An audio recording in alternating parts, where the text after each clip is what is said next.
আরে ব্রাজিলকে যে কেউ সাপোর্ট করতে পারে নাকি? একমাত্র স্মার্ট ফলাফল যারা তারাই ব্রাজিল সাপোর্ট করে ভাই। একটা শৈল্পিক যে ফুটবল আছে, যে ব্যাপারটা আছে, এটা একমাত্র ব্রাজিলেই আছে। তুই দেখ যারা এস্টাবলিশ পারসন, তারপরে যারা খেলা বুঝে আসলে, হ্যাঁ একটা যে শৈল্প, এই যে পাসিং স্টাইল যারা আছে, বেস্ট ফিনিশার যারা আছে, একমাত্র ব্রাজিলের মাঝে সেটা আছে। এই বুড়া বয়সে আসে একটা নর্মাল টিম আলজেরিয়া, যাদের নামই শুনি নেই, তাকে 3টা গোল দিচ্ছে, ভরে দিয়ে হাতির হয়ে গেছে এমন কিছু। যেখানে আমাদের 18 বছরের এন্ট্রি আছে, বেস্ট ফিনিশার ভিনিসিয়াস জুনিয়র, তারপরে তোর যে পাকুয়েতা, তারপরে যে তোর রাফিনাই তো আমরা ধরি না। যদি বার্সার জার্সি আমরা যদি পরে দিতাম তাহলে একটা গোল, বাট উঠে গেছে, ভালো হয়েছে। এমনি এমনি 10টা দিয়ে খেলতেছে।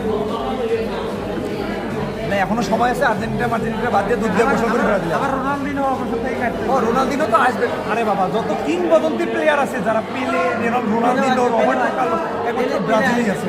পেলে আসবে, পেলে আসবে। এই যে দেখো, পেলে প্রিন্স ভাই, ফুটবলে গড, তাই না? লিওনেল, আমি মানি যে মেসি ভালো লাগে, আর্জেন্টিনা মেসিকেই ভালো লাগে, আর বাকি কাউকে ভালো লাগে না। যদি মেসি চলে যায়, মেসি পরে আর্জেন্টিনাতে আর এরকম প্লেয়ার কখনো জন্মও নেবে না, কিন্তু ব্রাজিলে জন্ম নেবে। সেটা তো ভিনিসিয়াস জুনিয়র থাকবেই, এন্দ্রিক, সব থাকবেই। এগুলা ব্রাজিলের প্রতিবারই দেখবি একটা না একটা, মনে কর, প্রিন্সের জন্ম নেয়। এই যে নেইমার আছে, নেইমার চলে যাবে, তারপর ভিনিসিয়াস জুনিয়র আছে, সে আসবে।